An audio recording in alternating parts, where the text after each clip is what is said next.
hablando, la gente se va a ir sentando, así que...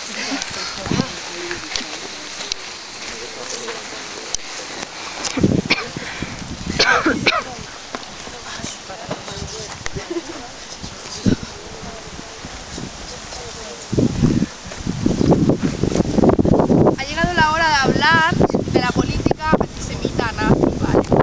Del odio a los judíos, ¿no? El exterminio a la comunidad judía. Todos sabéis más o menos que los judíos han sido un grupo que siempre ha sido muy perseguido, ¿no? Se han tenido que ir trasladando de un sitio a otro buscando un poco su lugar, su espacio, ¿no? El problema que ocurre aquí en Alemania con la comunidad judía es que el régimen lo que pretende es, no es como echar a la comunidad de aquí, ¿no? De Alemania, sino lo que quiere es reemplazar a la comunidad, no quiere exterminarla y reemplazarla por la raza aria, ¿no? La raza que es lo que ellos consideran el alemán ario, el alemán puro, ¿no? De sangre pura. Entonces, pues eso es un poco lo distinto con respecto a los problemas que siempre han tenido los judíos en otros países, ¿no? Que aquí en Alemania lo que se pretendió fue eso, como exterminar por completo, deshacerse de la comunidad judía, ¿no? No vamos a entrar tampoco demasiado en el tema porque es un tema que da mucho de sí, ¿no? Podríamos estar hablando aquí durante días, meses, incluso años, ¿no? Hay muchísima información al respecto del por qué ese odio tan profundo de los nazis, ¿no? A los judíos, pero bueno, vamos a intentar ver un poco cómo fue el proceso, ¿no? Pues eso, ¿no? Con respecto a los judíos, ¿no? En un principio, desde que Hitler llega al poder, él siempre hizo mucha propaganda antisemita, ¿no? Él se reconocía un antisemita, no tenía ningún problema en ocultarlo. Lo que pasa es que al principio pues no quiso llevar su plan a cabo de manera demasiado fuerte, ¿no? No quiso empezar a asesinar desde el principio, ¿no? Entonces, pues desde que llegó lo que hizo fue comenzar a hacer fuertes campañas de propaganda en contra de los judíos, ¿no? Comenzó a quitarle derechos, ¿no? A activar leyes que les quitaban muchos derechos a los judíos, ¿no? Con respecto al resto de la población. Pues bueno, empezó por ejemplo diciendo que no se podían subir al transporte público, ¿no? Que no podían entrar tampoco a los sitios públicos, ¿no? Donde entraba el resto de gente. Los niños en el colegio no podían ser nunca, los niños judíos no podían ser nunca primeros de la clase, ¿no? Aunque fueran muy inteligentes, ¿no? Y fueran pues eso, muy estudiosos, muy aplicados, etcétera. Los primeros siempre tenían que ser pues los de la raza pura, ¿no? De la raza aria.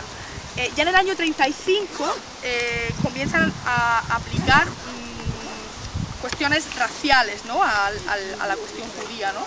Empiezan a decir que la sangre de ellos no es la misma que la que tienen los alemanes arios, ¿no? Los alemanes puros. En un principio, también hasta el año 38, permiten que la comunidad judía que actualmente vivía en Alemania pues pudiera emigrar, ¿no? Para ello tenían que pagar altas tasas, pero bueno, les permitieron emigrar, ¿no? Dijeron que si querían irse, pues que se fueran, ¿no? Muchos de ellos se fueron, ¿no? Los que realmente podían permitírselo se fueron pues a Holanda, a Bélgica, a Polonia, ¿no? A países cercanos, pero muchos otros pues no podían porque eran personas normales y corrientes, ¿no? Y se quedaron, ¿no? Pues bueno, como os digo, ellos siguen con sus fuertes campañas de propaganda, ¿no? Comienzan a quitarle derechos. Ya en el año 35 aprueban las leyes de Nuremberg, por las cuales se dice que todo alemán que tenga antepasados judíos a partir de 1850 pasa automáticamente a ser judío, ¿no? Es decir, si un alemán en aquella época tenía un abuelo que había sido judío, ¿no? Y luego una abuela que era alemana, pues daba igual, ¿no? Él automáticamente pasaba a ser judío, ¿no? De esa manera pasaron a ser de 550.000 judíos que vivían en esa época en toda Alemania, pasaron a 650.000, ¿no?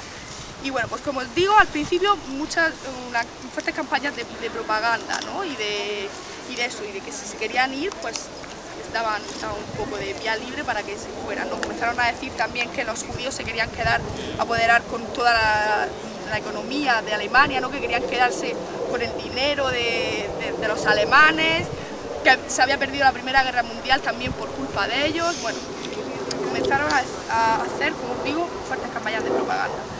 Ya en el año 1938, Polonia, que es un país también fuertemente católico, ¿no? y con ideas antisemitas bastante fuertes también, pues lo que hace es activar una ley por la cual todos aquellos polacos que no vivan en Polonia en aquel entonces, ¿no? Que llevaran más de 3 años viviendo fuera de Polonia, perdían automáticamente la ciudadanía, ¿vale?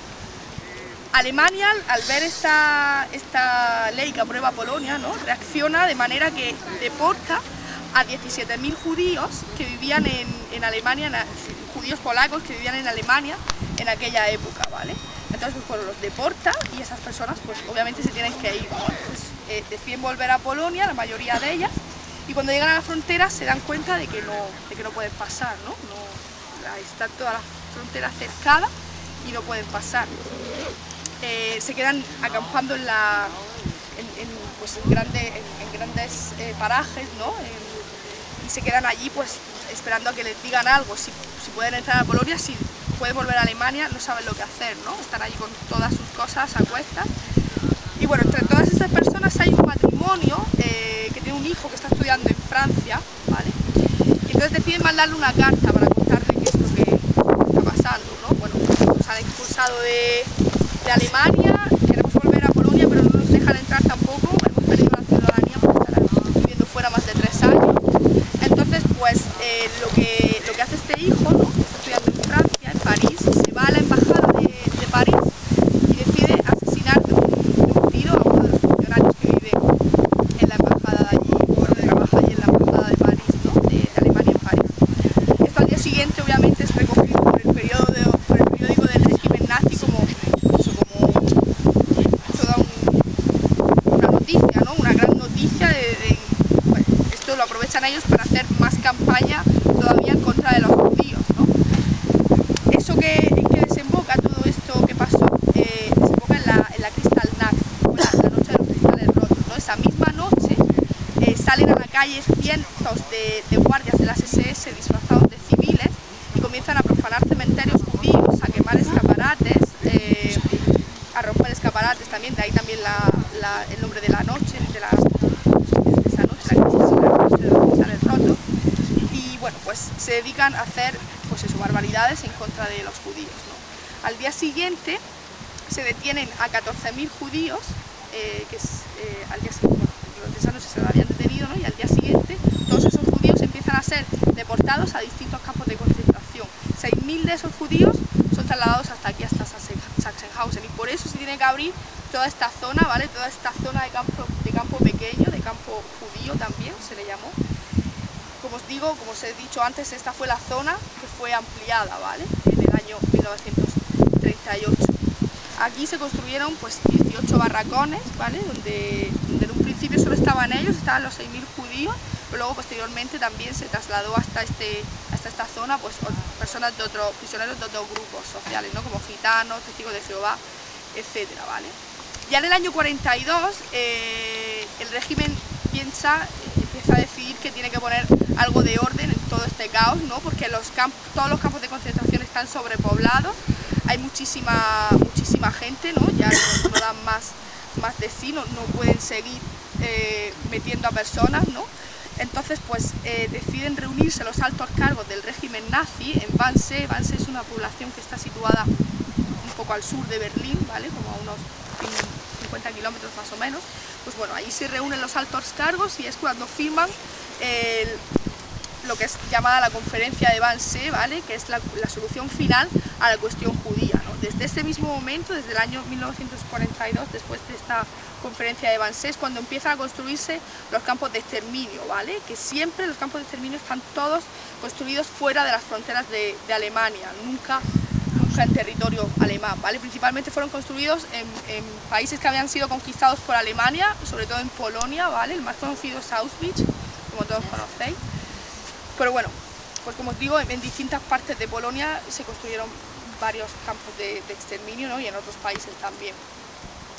Y bueno, pues esa es más o menos cuál fue la política antisemita nazi, ¿no? Desde que nace con la propaganda, en un principio se les deja que emigren, y por último, pues eso, ¿no?, el genocidio, ¿no?, la solución final a la cuestión judía con el exterminio, etcétera, ¿no?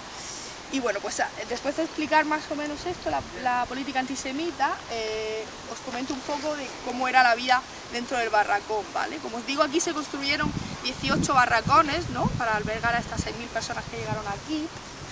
Y bueno, pues en un principio un barracón estaba construido para acoger a 140 personas, 150 aproximadamente. Hubo momentos en los que llegó a haber 400 personas dentro de un mismo barracón, ¿vale? Ahora cuando entréis vais a ver, ¿no?, cómo es el barracón por dentro. Es un espacio totalmente diáfano, ¿vale?, donde hay cero privacidad, no hay nada de privacidad, lo único que está separado es la zona de los aseos y la zona de los baños, ¿vale? El prisionero era obligado a levantarse todos los días a las 4 de la mañana, ¿vale?, y les daban como unos 45 minutos aproximadamente para ir al aseo, después bañarse, desayunar, el café aguado que os he dicho antes con el trozo de pan, y hacer la cama, ¿vale? Bueno, y vestirse. La tarea de hacer la cama era bastante difícil porque eran camas que estaban rellenas de paja o de pelo, ¿vale? Entonces pues era, como os digo, bastante difícil hacerla, ¿no? Y tenía que quedar totalmente lisa. Si quedaba alguna arruga, ¿no?, alguna forma, ¿no?, que no estaba totalmente lisa, eran castigados por los guardias, ¿no?, de las SS. Dentro del barracón también existía una jerarquía. Por encima de todos estaba el capo, ¿no? La figura del capo era uno de los prisioneros que era nombrado por las SS para que gobernara, ¿no?, para que se impusiera un poco dentro del barracón, ¿no? Había veces que los capos llegaban a ser incluso más crueles que los propios guardias de las SS, ¿no? Lo que hacían era que los propios prisioneros se pelearan entre sí, ¿no? Se organizaban muchas peleas muy gordas, ¿no?, dentro de los barracones, incluso alguna vez asesinatos, ¿no? Entonces pues las SS también lo que querían era un poco eso, ¿no?, que los prisioneros entre sí también pues se pelearan, ¿no?, que no se llevaran bien para que así no pusieran resistencia a todo lo que estaban viviendo aquí, ¿no? Y bueno, pues como os digo, ahora lo que vamos a hacer es, son las 4 menos 10, os doy 10 minutos, ¿vale?, hasta las 4, entráis dentro del barracón, lo veis por dentro cómo estaba distribuido. Una cosita, por dentro vais a ver, os vais a fijar que en el techo hay trozos que están quemados, ¿vale?, o que tienen pues sí, aspecto, ¿no?, de haber sido un poco incendiados. Eso es porque en el año 93 se produjo aquí la visita del primer ministro israelí, que vino hasta aquí, hasta Sachsenhausen, a visitar las instalaciones, y a los 2 días de venir este señor aquí, vino un grupo de neonazis por la noche y quemó el barracón, ¿vale? La fundación no quiso arreglarlo, remodelarlo, ¿no? Prefirió dejarlo así para que la gente pueda ver que realmente siguen existiendo grupos de neonazis aquí en Alemania. No son muy grandes, ¿vale?, están más bien controlados, pero bueno, por desgracia siguen existiendo, ¿vale? Y otra última cosa, ya sí que termino, no sé si habéis visto alguno de vosotros la película Los falsificadores. Vale, aquí en este campo pequeño tuvo lugar una de las operaciones de falsificación de billetes más grandes de la historia, por no decir la más grande de la historia, ¿no?